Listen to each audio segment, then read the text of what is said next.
This is a 2015 Lexus NX200t. When Lexus introduced this model in 2015, it quickly sold over 43,000 units. With its aggressive front end and attractive styling, it's no wonder it became a popular model. But is it really just a fancy RAV4? We'll find out together as we go over some of the features of this vehicle, take it on the road, and see how she handles. Thank you to AutoNation Toyota Winter Park for making this review possible.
The NX is available in 3 different trim levels: the base 200t that you see here, an F Sport model which features more attractive, aggressive styling, and a 300h for those hybrid consumers who want best fuel economy.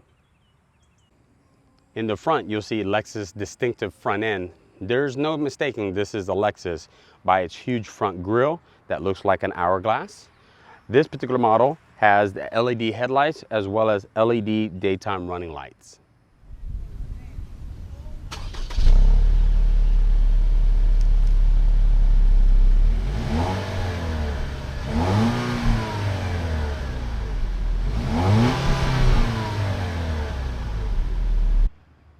Under the hood, you'll find a 2-liter turbocharged inline 4-cylinder direct injected engine, which is mated to a 6-speed automatic transmission.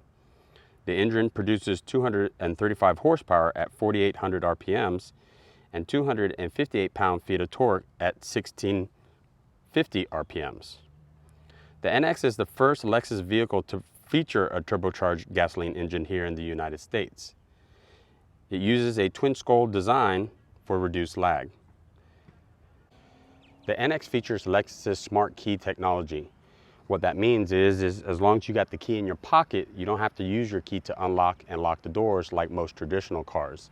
You can actually just hit the line and it'll lock all 4 doors. And then when you go to get in your vehicle, there's a sensor behind the door handle. You just touch it and it unlocks all the doors.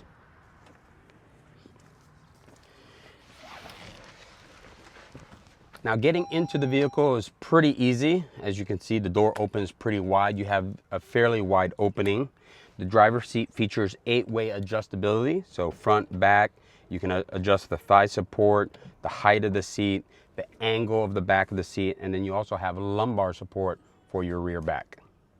Now, as far as the back seat area, the back door doesn't open quite as far as the front, and as you can see, you have a little bit of a narrowing here at the bottom, which could be a little bit more difficult for taller people. Now, of course, I'm only 5'8", so it's no problem for me.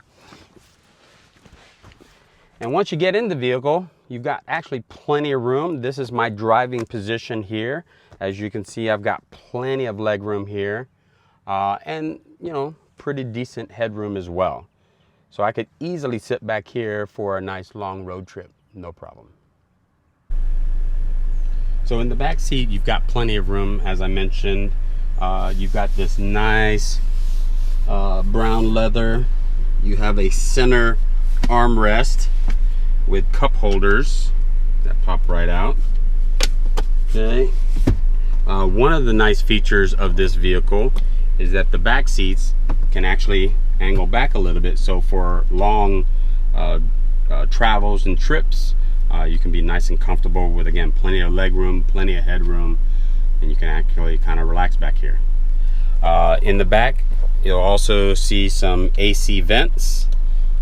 keep you nice and cool. Unfortunately, no USB ports or a 12-volt outlet for any of your devices for those long trips. Again, on the door panel, you'll see soft touch leather, soft touch here, more fake carbon fiber, and you got 2 door speakers there for part of the audio system. In the rear, you'll see a dual exhaust along with a power lift gate.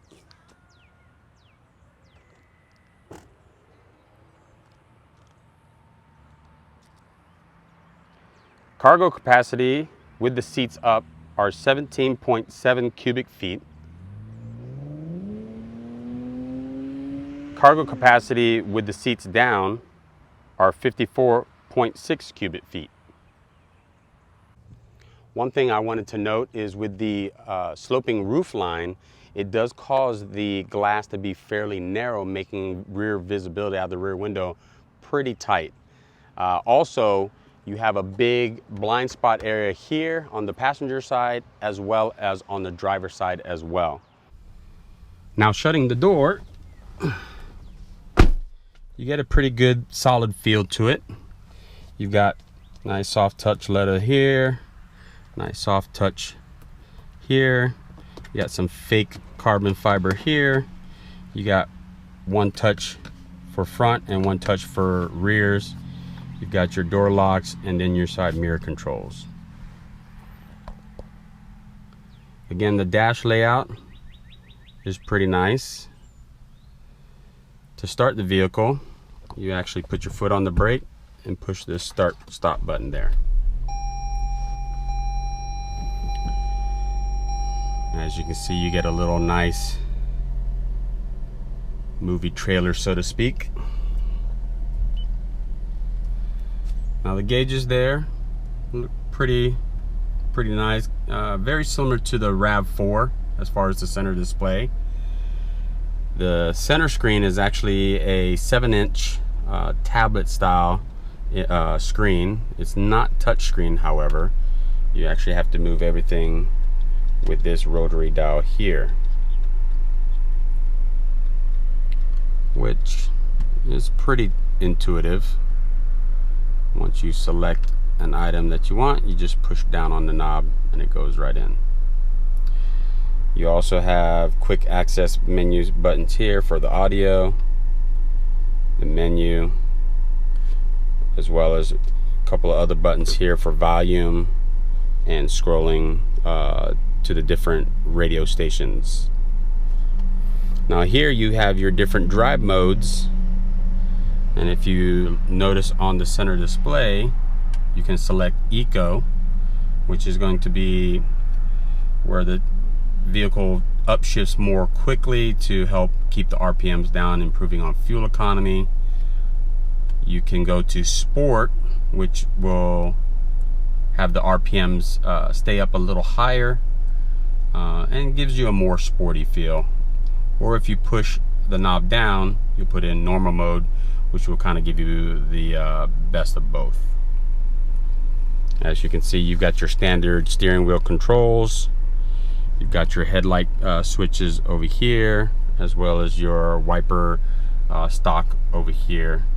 And of course, Lexus Toyota puts their cruise control stock down here. One unique feature I found in this vehicle that I thought was kind of funny was in this center armrest. So you've got your pad here that you can rest your hand on and do the controls.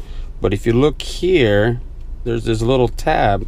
If you pull that, it features a little mirror. I guess you know, it's for, you know, ladies that want to put on their makeup. And you do have a little bit of small hideaway cubby there, and you just simply place that item and push it back down. You got plenty of storage in the armrest. 2 cup holders. All right, now that we're inside the vehicle, let's start her up and see how she handles on the road.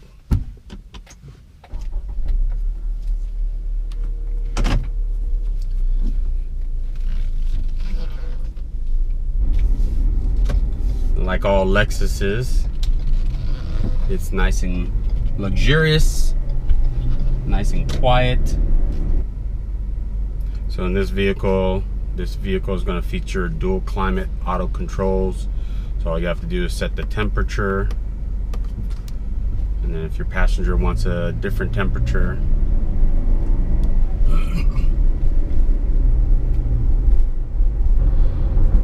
now the NX is supposed to stand for nimble crossover, which, I mean, it's pretty nimble. I mean, it's not a huge SUV. You definitely have a little bit of body roll. But again, I mean, I guess it does live up to its nimble crossover name, so to speak.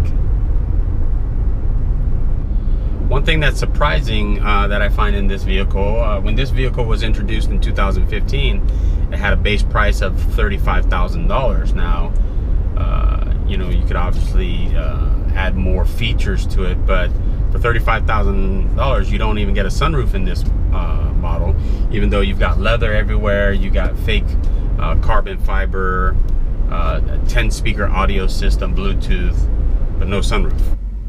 So again, you know, just like typical Lexus, it's nice and quiet on the inside. Handling's okay. I mean, it's a little vague. Steering is pretty light. Obviously, that's one thing that they're probably focusing more instead of sporty handling. This is you probably would have more of a sportier feel in the F Sport model. Now this vehicle again features a 6-speed transmission. You do have a manual mode here on the shifter. Unfortunately, no paddles on the steering wheel. Again, maybe that's something that you get in the F Sport model. I don't know. With a curb weight of almost 4,000 pounds, this vehicle again features 235 horsepower and 258 pound-feet of torque. So the straight line speed from 0 to 60 is approximately 7.2 seconds. So again, you know, you're not going to be winning any races with this SUV, but it's peppy enough to get you into traffic, merging onto highways. But like I said, it's not going to throw you into the seat or anything like that. Going over bumps is pretty nice. It soaks up the bumps pretty well. Again, you know, feature of a luxury SUV. But it's really nice in here. I mean, you know, again, the fit and finish of everything is pretty good. You know, you do have some plastic surfaces here. You know, it's supposed to be polished aluminum, I guess, but you know, I guess that's what you get for a base price of $35,000.